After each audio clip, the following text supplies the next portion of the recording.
Guys, I am super excited because today I get to share with you my friend's backyard garden, Sharon. She's busy over there getting some of the harvest for us, and we're going to show them to you. And if you've never been here before, my name is Marlene. Welcome to my home and garden channel. And this is a story of survival from my friend. Oh yes, hello.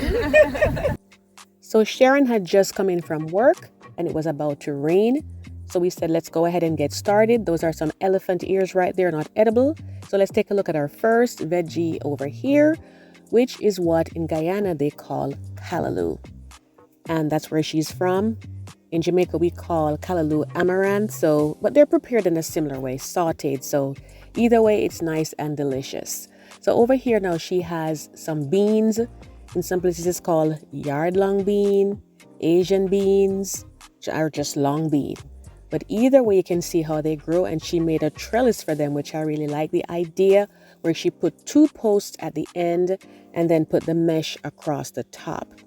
In a previous video, I'd showed you how we used the same type of material to fix our trellis, but ours was vertical, but you can use it across as well, as you can see. Hers, I think, is a little bit thicker than ours, but whatever works best for you is fine. What I like about this option that she chose was that, yes, you're going to get some of them, at the side, but most of the beans that you're going to be seeing will be coming from the top. And it just gives you such easy access. You just go in and reach for them, and then you can go ahead and just, pick them out that way. And she's just showing me how she does it there. She just goes in and snaps them out. And it just has such easy access. And, I like that. So I'll definitely be trying that when I get some of these to plant. So over here now, you can see some more. And I prefer them when they're a little bit younger because they're more tender, when you're cooking them and you're sauteing them or whatever you decide, however you decide to cook them. But I think it's nicer when they're younger, but it just depends on when you want to harvest yours, each to his own, depending on what you prefer. So you can see how they're looking there. And we're going to be moving along and taking a look at some other things. So over here now, she has eggplant. And again, they just look so healthy and nice. You can see the blossoms right there, the little purple flowers, which of course will help to pull the pollinators in. And there are some smaller ones right there. Few insect bites, but that's a normal part for the course. You can always, add in, she says she's probably going to add in some neem oil or something like that, after everything has been harvested out. So you can see how they're looking right there. And there's some larger ones that are hiding between the leaves. So we're going to see those in a minute.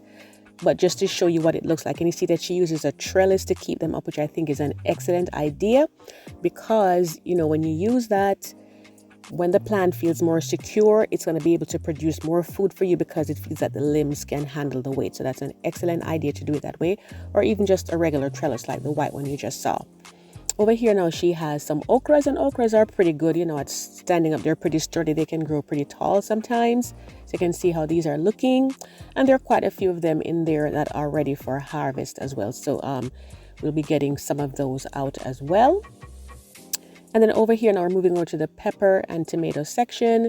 That one is called Cajun bell or spicy bell pepper. I didn't know that they had a spicy bell pepper, so that one was new to me. And you can see how they're looking there. And then next to that we have tomatoes, and she has different types of tomatoes. The larger ones. Those look like could be maybe like Better Boy or Big Boy, and they're coming up very nicely. And of course she has them in the cages. And those are really nice. And then down here now, she has some cherry ones. So, I like to have tomatoes that you can slice and tomatoes that you can use for salads, just depending on what you prefer. So now we're going to go ahead and take a look to see if there are any ripe ones under there. And yes, we saw a nice little bunch of ripe ones under there. I guess because they were low, the birds couldn't get to them. So that's great news for us. And over here, she has different types of peppers. This one right here, this is a cayenne pepper. You can see it has tons of them on there, but she prefers to harvest them when they are ripe. But of course, you can use them green as well too if you want. And then over here now is the cucumber. Again, looking very healthy right next to the peppers. And I think this pepper right here looks like habanero to me, or it could possibly be Scotch bonnet, which would be even better. But either way, we are good with those. And she has some large cucumbers that are hiding under the leaves there. And it's just amazing how these plants can kind of hide their fruits from you sometimes. But you'll see in a minute that we got some large ones from there. And then right next to it, she has bitter melon. You can see how the bitter melon grows. There's only one on there for the moment, but they're just starting to flower, as you can see there. So she's going to have lots more. And when her story, you know, why she decides to grow her own food or why she decided to do it. So let's hear what she has to say. Your story, my dear. Why did you decide to grow all of these wonderful things? Well, I grew up in a home where my father died at an early age. Yes. And so my mom had to fend for 10 children. Wow. So gardening was one of her major stuff, and that's where we reap our stuff. She plant, we reap, we eat, because we could not afford much. So we had to plant our stuff. And then later down I was diagnosed with cancer. Yes. And one of the things they told us is if you plant your own stuff, you know what you're eating. Mm-hmm. So this even make it better for me. So I plant every year, and as I reap, I cut my stuff, I bag them off, and it lasts me all year until I'm ready to plant again. So I know what I'm eating. I'm eating my own stuff. Yes. So let's watch you get some. So today I'm going to share some of these goodies with you. All right, we are so anxious and ready to have some of those. Wow, look at that eggplant, guys. You see that? That is huge. You know, it's oh my I'm gosh. trying to get a big one. Eggplant parmesan is on the way. And you see how it's loaded, but I'm trying to get the big one. So it's loaded. Oh, look how big one here.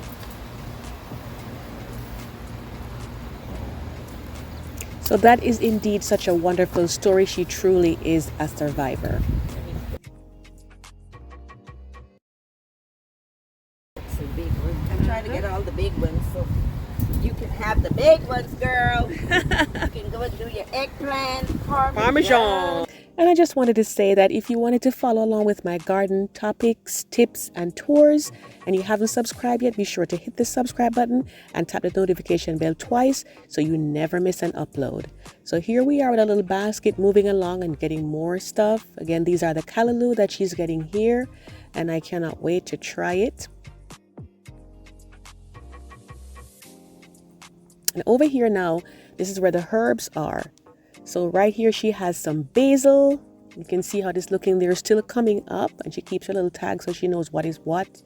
And over here, we have another type of basil. They say that one is pretty good to make pesto, which I do love pesto. Over here, she has some green onions just coming up. And right next to that, she has some oregano, and these have gone to flower, and she's going to get seeds from those to plant again. And she also has lemon thyme right there. And she also has a curly leaf parsley, 2 different pots of those. And so if you like the herbs that you have, or any plants for that matter, save the seeds, guys, and plant them the following season, so that way it just keeps coming. And so, of course, I did ask her what she does to keep her garden looking so wonderful. And she says she waters it frequently. And also she uses composted manure or composted mushrooms. And it does wonders for her garden. And you can see that it definitely does. And so now, guys, this is some of the harvest. Let's take a look. And now let's take a look to see what I brought home from the harvest.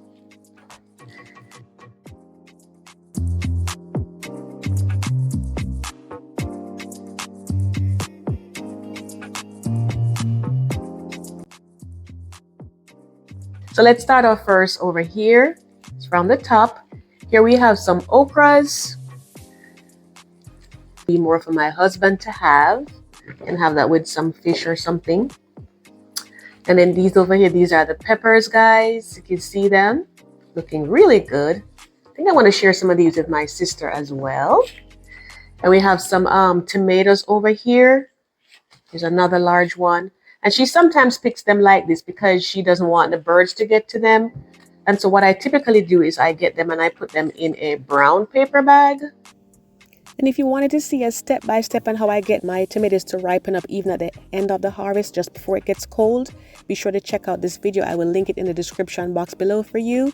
And you'll see a little thing that I put in to give it that extra surety that it's gonna ripen up really fast for you. And we have lots of, more ripened ones over here. And it also helps too, and this is what they're looking like here.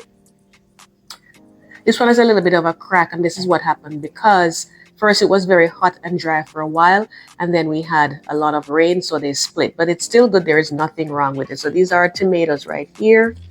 I'll just take some of them out and put on the table. And I'll leave the rest over there so you can see them. And this over here, this is the callaloo, that as they call it. This is a chili right here. This is going to be chopped and sauteed just like spinach. Oh, and I almost forgot the cucumber. We're going to have this in a salad. So I got one of those. And of course, this is half of what she harvested, so she has the rest. And then over here now we have all of these eggplants. See that? Lots of them. This one is really dark. So we're going to go ahead and have those. And then these are the long beans right here. See how long they are? We're going to saute these and cook them. So, and they also call this Bora where she's from. So guys, I am so looking forward to enjoying all of this harvest right here. So I'm going to be drying these ones out since they're more mature, so I can get to enjoy them from my garden in the future. Thank you so much, Sharon, for allowing us to come and take a look at your wonderful garden, and also for, having myself and my family get to taste of these good vegetables and herbs that you have here. We truly appreciate it, and I know this is going to be an inspiration. And it just goes to show you that you can grow your own. It doesn't have to be a lot like this, but a little goes a long way. And she says that she freezes a lot of her things, so she has them lasting for months, sometimes for the year, the entire year when the growing season has closed. So I hope that this was helpful to you. Thank you so much for watching, and I do hope to see you in the next video. Take care.